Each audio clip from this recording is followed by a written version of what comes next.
Hey everyone, we're back at Keeping It Real with Niki and special guest Kerri Selby with Fairway. Kerri, how are you doing today? I'm doing real good. How are you? Doing good. I'm getting ready to jump on a plane today.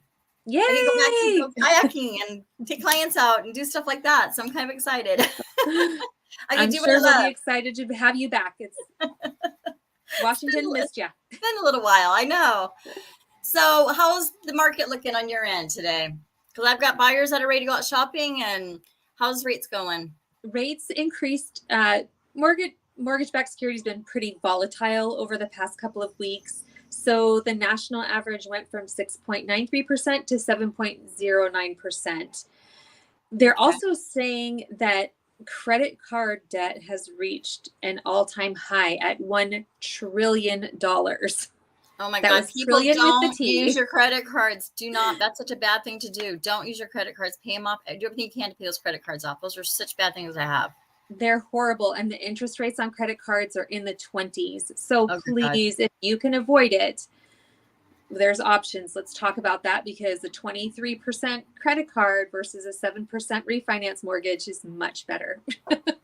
Yeah, for reals. And I mean, when once you start on that path too, it's so hard to get off of it. I mean, I know that we did that when we were younger a little bit. We got out of it, but it's like, I mean, it took years. It wasn't like, oh, I'm just going to pay off, that $2,000 or $3,000 in a couple months. It was like, wow, it's been like 2 years and we still have, I The mean, same amount, maybe more. it just goes fast, and it's just like, you kind of put it off. I'll get to it next month, and don't do that. No, just get it paid off and get it done and pay extra and do that. And you're Exactly. always there to help if they need to do credit stuff, right? You can help them if they're trying to buy a house and they need to kind of work on their credit and get some ideas on what to do. You can help them do that. Absolutely. Okay, fabulous. Because I've got a couple of young ones coming to talk to you. So Yes. So give them some good advice. Tell them don't use credit cards for sure. Okay. So we're going to talk about seller disclosures today because I don't know. I just don't feel like they get talked about enough. I feel like sometimes it's just kind of I mean, I know that you don't even see them, right? No. Yeah. Because you know why? Because My. they go from the seller to the buyer. That's why. So Oh. it's kind of a special thing. So whoops, let me go back to here and we'll start. And because there's only one time, but we'll talk about that in a minute. So we're talking about seller disclosures today. And this is actually, it is a legal document. So it's between this, like I said, between the seller and the buyer. It's a legal document. And it's pretty much the seller disclosing any defects in the house, any issues, that kind of stuff. And there's some specific categories that that are covered on here, and around the country and stuff like that. I'm sure they're a little different. I'm looking at Washington State's here today, but you really do need to be honest because it is a legal contract, and it's like you probably don't want to fudge because you can get in trouble if you're not honest in a legal contract, right? Absolutely. So anyway, some of the things that they talk about is some title issues, like do you have the right to sell the home? Do you have is there a first right of a refusal? Are there any of those kind of issues that might, any clause in titles, those kind of things come up. The next one is typically is water. It talks about, does your property get year-round water, and where does the water come from, that kind of stuff. Same thing with the sewer or the septic systems. What kind of sewer and septic do you have? Has it been inspected and pumped if necessary? When was it last? So those kind of things are all on there too. Also structural issues. So, like, did you know that there's like pests or something in your home that is causing your wood to be damaged in your home, where it could be a structural issue, or your foundation, or any of those type of things.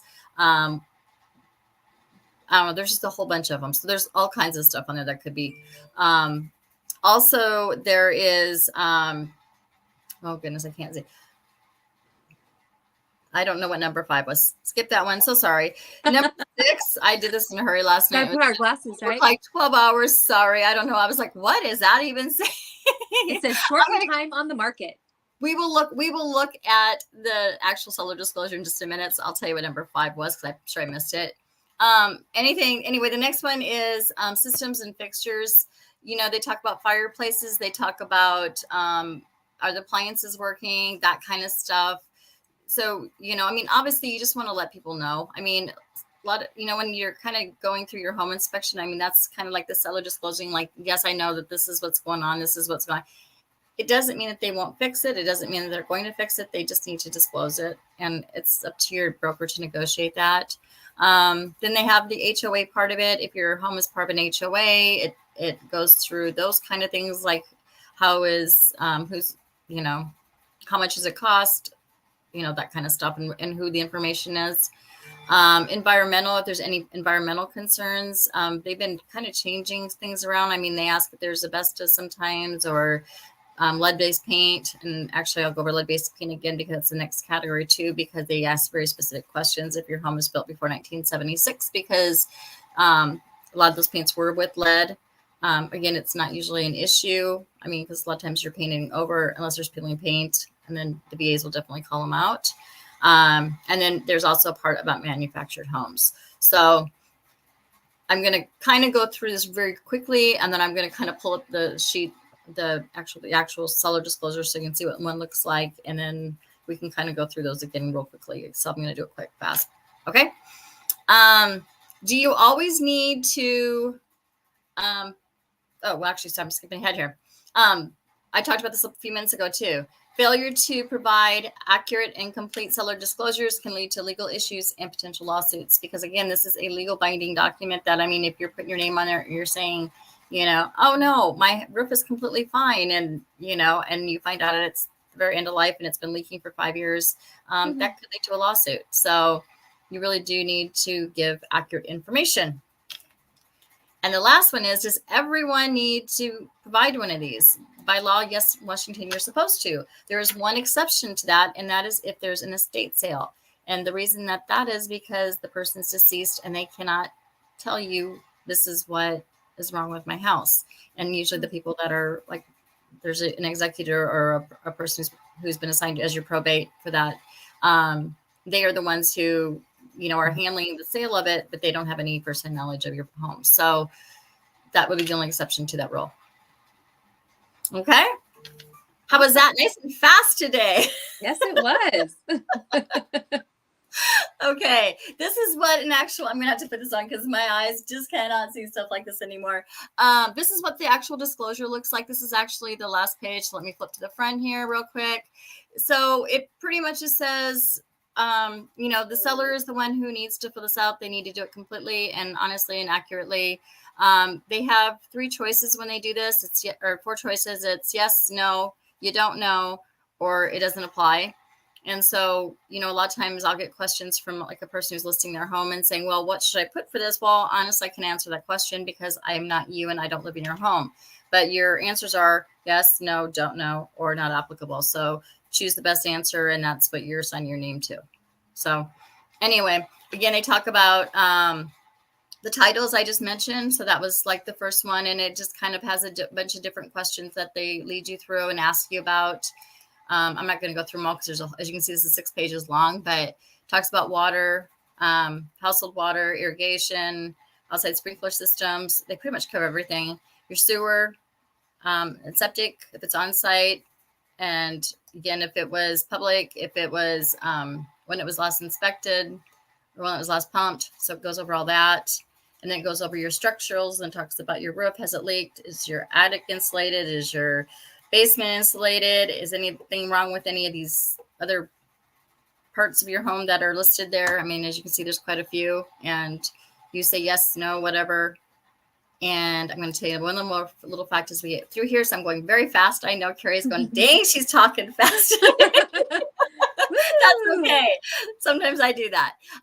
We have system and fixtures. So again, that kind of talks, it's like the wood stoves, the stoves, that's kind of things that go with the house.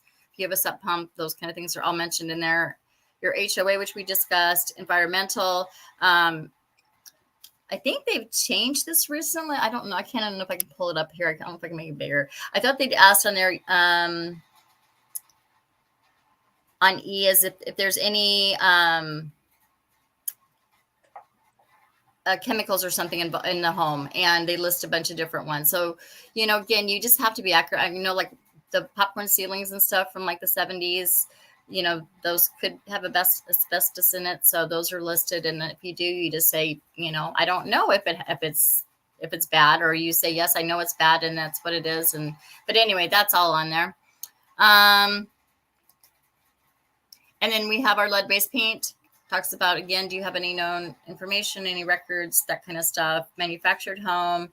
And then the seller will sign their name saying that what they just said, all the stuff they just answered to is correct and honest and that kind of stuff. Down here, there's this big blank space though. So there's a few of them that have stars on them. And if for some reason those had been marked as a yes, then you need to give an explanation of why. So if there was like a defect, for instance, like in your foundation, and you had went in and fixed it, you would put that there. You say, yes, there was a defect in it, and it happened in like 2008 because we had a big water year or something like that year, and it caused some damage. And so, we had that repaired and it was fixed. So it's not like a, doom or end all kind of document. It's just, it's letting the buyers know what they're getting into. And that's how they do their due diligence. So that's what it's for. And then the last page is pretty much, I talk about sex offenders and, that kind of stuff. Do your research.